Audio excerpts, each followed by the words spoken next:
السلام عليكم. النهارده ان شاء الله هنعمل تورتايه بسيطه كده وخفيفه بالكنافه والمانجا بطريقه سهله جدا، يا رب تعجبكم. تعالوا بقى نسمي الله ونشوف عملنا الجمال ده ازاي. ولو عجبكم الفيديو فضلا الاشتراك في القناه. اول حاجه جبت كنافه وحطيتها في الفريزر لحد ما اتجمدت، وبعدين خرجتها فتفتها كده صغير. الكنافه يعني وزنها حوالي ربع كيلو. وهجيب بقى شويه سكر بودر زي ما تحبي، وهحط بس شوية كده على الكنافة، ومعلقتين 3 كبار كده سمنة.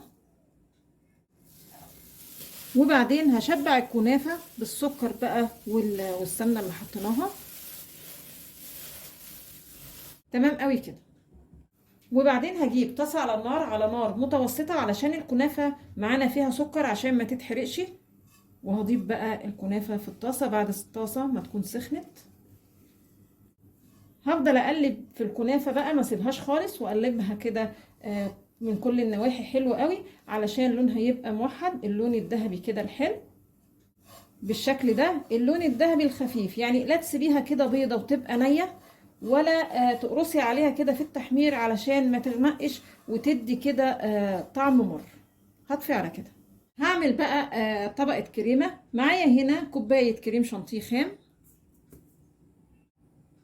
ومعايا كوباية لبن يكون متلج علشان يدينا نتيجة كويسة. ده بالنسبة لو بالكوباية مقدار اللبن هو مقدار الكريم شانتيه.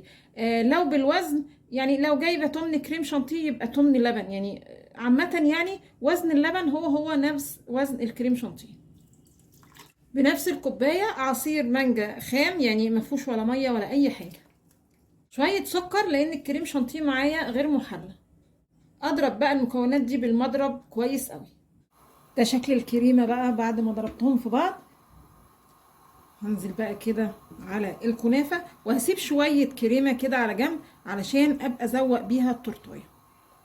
وهضيف قطع مانجا كده صغيرة، واقلب بقى الكلام الجميل ده كله مع بعض. وبعدين هجيب صينية بتتفتح بقى من الجنب، او صينية عادية، كله شغال ان شاء الله وزي الفل. هضيف بقى الكنافة بالكريمة. تمام كده. هنقل بقى الصينيه في التلاجة حاجه زي ساعه، ساعه ونص، ولازم اغطيها بستريتش عشان ما تلقطش اي ريحه من التلاجة. بعد كده هجيب بوله وهضيف فيها بقى كوبايتين ميه بتغلي. الكوبايه التانية كوبايات الشاي العاديه. كل كوبايه ميه هتاخد قصادها باكو جيلي. انا جايبه هنا جيلي مانجا، وايد تبقى ماسكه باكو الجيلي، والايد التانية اقلب الجيلي بسرعه علشان ما يكلكعش. الباكو التاني قلبته كويس قوي. هسيب بقى الجيلي لحد ما يبرد خالص. بعد الجيلي ما برد خالص، معايا هنا مانجا بيوريه، هضيفها بقى للجيلي. والمانجا هنا زيادة، يعني ممكن نشتغل بالجيلي بس من غير المانجا. خرجت بقى الكنافة من التلاجة، هصب عليها بقى الجيلي بالمانجا. نفس الحكاية هغطي الصينية بقى كده بستريتش، وهدخلها الفريزر لحد الجيلي معانا ما يتماسك.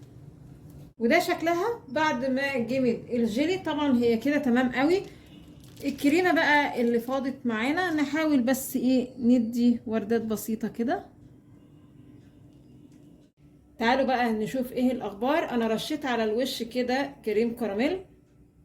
نشوف بقى ايه الاخبار. عايزه اقول لكم ان شكل التورتايه على الحقيقه يعني جميل جدا، احلى كمان من التصوير. يعني انا مش عارفه اصورها كده واوريكم جمالها. بصوا ده شكلها من جوه، شكلها خطير. بصوا كأنها جاتوه بالظبط، وطعمها بيبقى جميل جدا جدا جدا، والكنافة كمان بتبقى دايبة في الكريمة، يعني حاجة بتبقى عظمة عظمة يعني. يا رب النهاردة الفيديو يكون عجبكم، وانتظرونا ان شاء الله بفيديو جديد.